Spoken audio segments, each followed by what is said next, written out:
The bike that people downplayed me on was the same exact bike that allowed me to see the world and learn so much from it. Lessons that I would carry with me forever. I grew up in Jamaica, Queens, where the standard, or at least what we was taught, was to go to school, graduate, get a job, work, retire, and then chill out. There was no, okay, like, what do you love to do? No one ever asked you that question. For me personally, like, no one asked the question of, what do you love to do? They always ask you what you want to do when you grow up. And I can remember it was my elementary school graduation, 5th grade, graduating. And one of the practices for the graduation ceremony was we all stand up and they ask you, what do you want to be when you grow up? You know, and everyone said like the typical answer. I want to be a doctor. I want to be a fireman. I want to be a policeman. I want to be a football player. You know, like all like the typical answers. But they never ask you like, what do you love to do? My earliest memory of myself as a child was on a bicycle. I remember my 2 older cousins putting me on a big wheeler, and we were in my grandmother's driveway. And for some reason, I'm in the driveway pedaling my big wheeler around, and I just pressed on both of the pedals at the same time. And on the big wheeler, when you press on both the pedals at the same time, the front wheel just stops.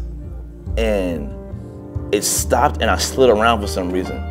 And they see me do it. And it was like, do that again. And I really don't know what I did, but I just did the same motion again. And I went, like, I pedaled like really, really fast, locked up the front wheel, and I just did like a drift. And they were like, yo, that's crazy. And they got these cones and set the cones up in the driveway. And it was like, yo, do that around the cones. And I started to drift my big wheeler around cones at like 6 years old. I didn't understand what was really going on till later on. Like, yo, this is crazy, it's so much fun. I can just remember having a big hole in one of the big wheeler tires because it was plastic wheels, and concrete and plastic don't last for too long together, you know? And like that was wild. And forever since that moment, I've always enjoyed bicycles. Always loved bicycles. Niggas say they got it, so fuck that. Shit. Running around with all that fucking nice nigga. That shit ain't real, Pete. Shit. My right ear's still ringing, guess niggas are still hating. Always wishing me the best, but they don't wanna see me making fake love. I don't condone it, so I brush them to the side like I'm bored with no road game. Fans snorting my lyrics like they doing lines of cocaine. Get their hearts pumping faster, reading every line like a novel, next chapter in my legacy. Catch me at a party smoking just and sipping Hennessy. Of course I'm repping Queens, and that's from now into infinity. Remember that like a safe code, a vivid memory from when you used to sell O's. Building character to stay bold. When the time comes, I'll never fold. Me and my layer just counting bankrolls. Got a runway model rolling up the Cali smoke. Spark it, then put it onto the realest shit I ever wrote. And there you have it. The shit so majestic, flow so wild it can never be called domestic. Now why they hating on us kids from Queens, huh? Because we killing them. Goddamn, we killing them. Now why they hating on us kids from Queens, huh? Because we killing them. Goddamn, we killing them. It was one summer, and like this is when I first started to understand what BMX freestyle was. Before I just rode bikes around, had a nice bike. How many blocks can you wheelie? Do a little endo, like that was it. You know, like that was it. But I remember one summer when I first seen X Games on TV. It was the first time I seen Dave Mirra ride a bicycle, and that changed my life. I remember one dude in particular. His name was CJ.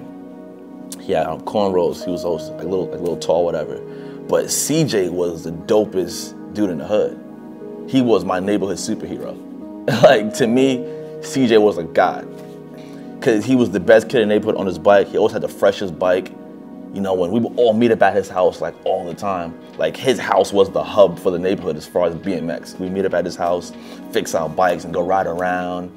And sometimes I would just sit there and watch CJ ride and just study what he was doing because he was so good. So they started to get permits, and they started to get cars. And they all, like, BMX for all of them kind of just faded out their lives. And that was the the last man standing because I was the youngest kid. The feeling of landing a trick has become so addictive. It's almost like a drug. You know, you want to feel it all the time. I think that's one thing that like keeps me going as a rider. It never gets old. That feeling never gets old. The feeling of bunny hopping and doing a nice fast bar spin and catching it before you hit the ground, or doing like a bunny hop whip and catching it pedal to pedal super smooth, super clean, and like you know and you felt it, like, yeah, I landed that one good. My first animal package, I remember that day like it was yesterday.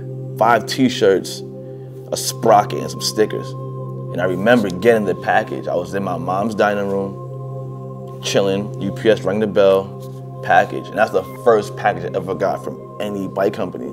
So seeing like the animal logo on the package, seeing my name on it, on a box, I was like, wow, like this is so cool. You know, and I sat at the dining room table and I opened the package up. And I was like, wow. You know, five T's, some stickers, and a sprocket. And at that point, my mom didn't understand like what that was. It was everything to me. Like, this was like winning the lotto, dude. Like, I was so excited. So my mom was like, okay, cool, they sent you some t-shirts, okay, whatever. But I was like, you don't understand, like, I'm 17, I've been riding BMX, like, really riding BMX for the past 5 years. It took me 5 years to get this free package. You know, I could have easily went out and bought it. Like, I could have saved my money up, saved my allowance up, and went out and buy 5 T's and a sprocket and some stickers. But the fact that the work I've been putting in on my bike helped me to get that, it makes the world of a difference. Like, it clicked in my head that if I can work and put work in on my bike and get this package, I could put work in on my bike and get anything I want. That mentality to achieve was something that was instilled in me. My family, to work hard to get what you want. You know, that was foundation, ground level. You know, and I told myself I'm gonna work hard on this bicycle to achieve certain things and live this dream. You know, like I wanna live that dream.